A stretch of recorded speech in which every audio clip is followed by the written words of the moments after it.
Hi friends, எல்லாருக்கும் வணக்கம். இன்றைக்கு நாங்கள் வீடியோவில் என்னத்தை பற்றி பார்க்க போகிறோம்னு சொல்லி சொன்னால், கீரை செய்கையில் தெள்ளுவண்டு தாக்கத்தை பற்றி தான் நாங்கள் இன்றைக்கி வீடியோவில் பார்க்க போகிறோம்.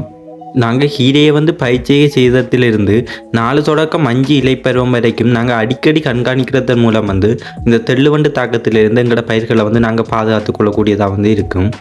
அதாவது நாங்கள் சொல்லப்போனால் கிழமைக்கு குறைஞ்சது 2 தடவையாவது நாங்கள் நல்லா கண்காணிக்கணும். அடுத்ததாக இந்த தெள்ளுவண்டுன்றது என்ன செய்யுமென்று சொல்லி நாங்கள் பார்த்தோம்னா, கீரையில் இளம் இலைகளில் சின்ன சின்ன ஓட்டையை போட்டு அதை சாப்பிட்றோம். இதன் மூலம் நாங்கள் கீரையை மார்க்கெட்டில் சரியான விலைக்கு விற்கக்கூடியதாக இருக்காது. அதோட இந்த வண்டோட சைஸை பார்த்தோம்னு சொன்னால் குறைஞ்சது 2 தொடக்கம் 5 மில்லிமீட்டர்ன்ற சிறிய அளவில் தான் காணப்படும். நாங்கள் நார்மலாக மேலால் கீரையை தட்டி கொண்டு போகக்குள்ளே இந்த வண்டுகள் இருந்துச்சுன்னு சொன்னால் அந்த வண்டுகள் விரைவாக பாஞ்சு பறந்து செல்லக்கூடியதாக இருக்கும். ஒரு தாவரத்தில் 1 தொடக்கம் 5 என்ற அளவில் இந்த வண்டுகள் இருக்குது என்று சொல்கிற பட்சத்திலே நாங்கள் உடனடியாக கட்டுப்படுத்துகிற நடவடிக்கைகளை மேற்கொள்ளணும். அடுத்ததாக இந்த தெள்ளுவண்டு என்று சொல்கிறது எங்களோட பயிற்சிகையை தாக்காமல் நாங்கள் எப்படி முன்கூட்டியே பாதுகாத்து கொள்ளலாம்னு சொல்லி நாங்கள் இப்போ பார்த்தோம்டா, இதில் முதலாவதாக காணப்படுறது தோட்டத்தை நாங்கள் களைகள் இல்லாமல் துப்புரவாக பேணணும். அதோட முன்னே பயிற்சிகையில் காணப்படுற பயிர்க்கழிவு மீதிகளை நாங்கள் பயிற்சிகை முடிஞ்சதுக்கு பிறகு எல்லாத்தையும் ஒழுங்காக நாங்கள் எரிச்சு விட்டுறணும்.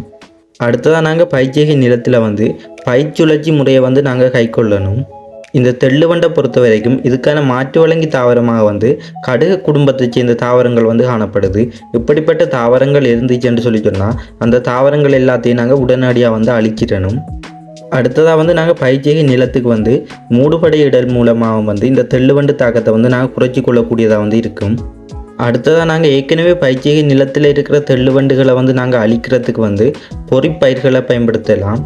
அதாவது நாங்கள் கீரையே பயிற்சிகை செய்கிறதுக்கு முதலே 2 தொடக்கம் 4 வாரங்களுக்கு முன்பாக நாங்கள் என்ன செய்யணும்டா, தெள்ளுவண்டை அதிகம் கவரக்கூடிய பொறிப்பயிர்கள், அதாவது கடுகு, முள்ளங்கி போன்ற பயிர்களை நாங்கள் தோட்டத்தில் நடணும். இப்படி நடுறதன் மூலம் இந்த பயிர்களுக்கு கவரப்பட்ட அனைத்து தெள்ளுவண்டுகளும் அந்த பயிர்களில் இருப்பாங்க. அப்போ நாங்கள் அந்த தெள்ளுவண்டுகள் எல்லாத்தையும் அழிச்சிடணும்.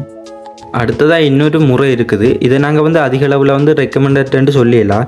என்னென்னு சொல்லி பார்த்தோம்னா, கீரையை விட தெள்ளுவண்டுகளை அதிக அளவில் கவரக்கூடிய பயிர்களை நாங்கள் ஊடு பயிராக செய்க பண்ணுறதன் மூலமாக இந்த தெள்ளுவண்டினை நாங்கள் கட்டுப்படுத்தக்கூடியதாக இருக்கும். உதாரணத்துக்கு நாங்கள் சொல்ல போனோம்னா செவ்வந்தியை நாங்கள் சொல்லலாம் இதுக்கு உதாரணமாக.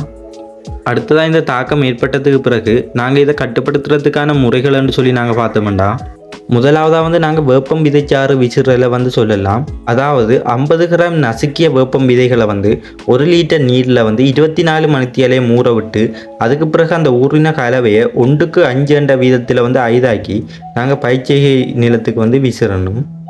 அடுத்ததாக நாங்கள் விதைகளை பயிரிட்டதிலிருந்து நாங்கள் கீரையை அறுவடை செய்யும் வரைக்கும் தோட்டத்தில் நாங்கள் மஞ்சள் நிற ஒட்டுப்பொறிகளை பயன்படுத்துறதன் மூலமாக இந்த தெள்ளுவண்டு தாக்கத்தை நாங்கள் கட்டுப்படுத்தக்கூடியதாக இருக்கும்.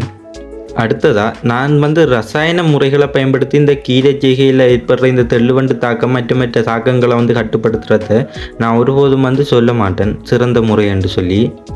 அதால் நாங்கள் முடிஞ்ச அளவு இயற்கையான வழிமுறைகளை பயன்படுத்தியே நாங்கள் இந்த தெள்ளுவண்டு தாக்கம் மற்ற தாக்கங்களை எல்லாம் கட்டுப்படுத்துறதுக்கு முயற்சி செய்யணும்.